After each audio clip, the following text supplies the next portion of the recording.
नमस्कार सर्व ताईंना, कशा आहात सर्वजण. तर बघा, आज आषाढी एकादश आहे आणि आपला आज स्पेशल दिवस आहे. तर आज लवकर उठलो होतो, आंघोळी वगैरे डोक्यावरनं केली आणि नंतर इथं अमृतानं देवपूजा वगैरे करून घेतलेली आहे, बघू शकता. आणि नंतर मी काय केलं, शेंगदाणे वगैरे भाजून घेतले आणि त्याचं कूट पण बारीक करून घेतलेलं आहे.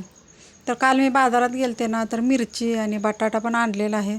आणि हा शाबू आहे ना, ते रात्रीच भिजवून घेतलेला आहे मी. तर हाय, नमस्कार सगळ्यांना. तर कसे आहेत सगळे.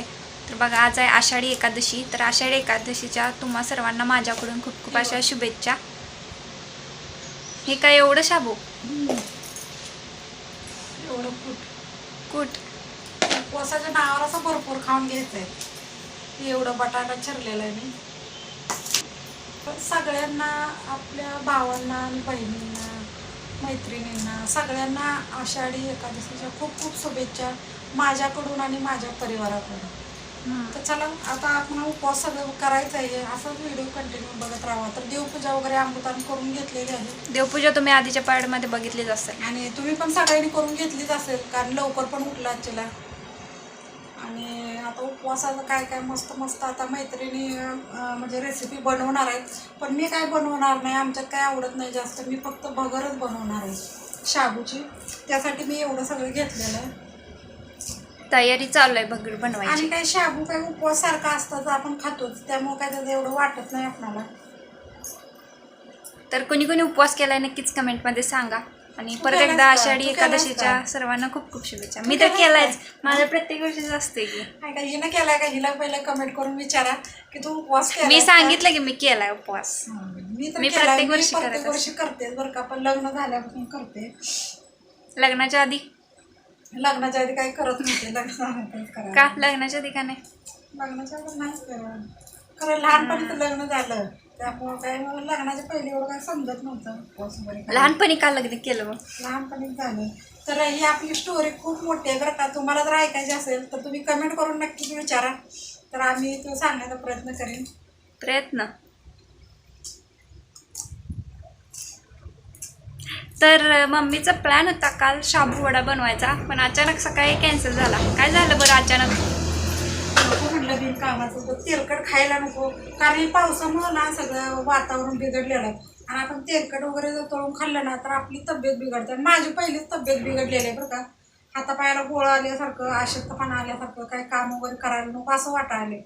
त्यामुळे म्हटलं तळणीचं काही सुद्धा खायचं नाही, आपलं साधी सुधी भगर करायची आणि खायची. तसं तर मी म्हणत होते शाबू पण खायचं नाही, पण ही ऐकत नाहीत.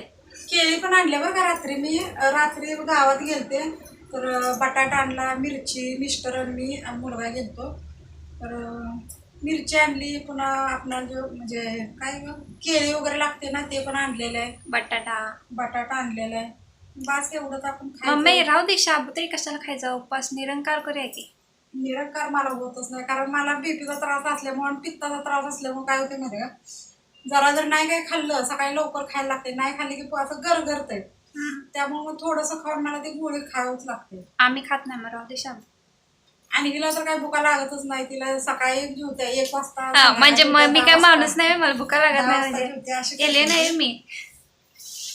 आणि मैत्रिणी कसं झाले माहिती का, हे पावसाळे दिवस आहेत आणि प्रत्येकाने आपल्या तब्येतीची काळजी घेतलीच पाहिजे. कारण ही रोगराई आता वाढतच चालली. कुणाला काय, कुणाचं काय बरेच असे काहीतरी प्रॉब्लेम असतात. त्यामुळे प्रत्येकाने आपापल्या तब्येतीची काळजी घ्यायची. चला, आता मी बगर बनवते, मला लागले भूक. आता मी सकाळी लवकर खायची सवय आहे. तर मी मिस्टरांना खरं ते उपवास करत नाहीत, कारण मिलिटरीमॅन लोक असतात ना, त्यांना उपवास वगैरे असलं काही आवडतच नाही, करतच नाही. ते म्हणतात मला उपवास काही सांगू नको. मग त्यांना जेवण बनवून दिलं आणि मी शाबू आहे ना रात्रीच पाण्यात टाकलं होतं, त्यामुळे छानपैकी आता भिजलेला आहे. कूट वगैरे केलंय, बटाटा चिरलाय. आता आपल्याला भगर करून घ्यायची, मस्त आपलं विठ्ठल रुक्माईला आपला नैवेद्य दाखवायचं छानपैकी आणि आपण खाऊन घ्यायचं आता. आणि आता ऊन पडलंय बरं का बाहेर, पाऊस तर नाही. ऊन, पावसाचा पत्त्याच नाही. पाऊस कुठं लहानच आहे बघा. आमच्या घराच्या समोर आहे नदी आहे, त्या नदीला अजिबात पाणी सुद्धा नाही. तर बरं चला, असाच व्हिडिओ बघत राहा कंटिन्यू. तर बघा, इथं बटाटा मी चिरून धुतलेला आहे, साली वगैरे काय काढलेलं नाही, डायरेक्ट मी चिरलेलंच आहे. आणि थोडंसं त्यात मीठ टाकलं तर किती खराब पाणी निघलं बघितलं का.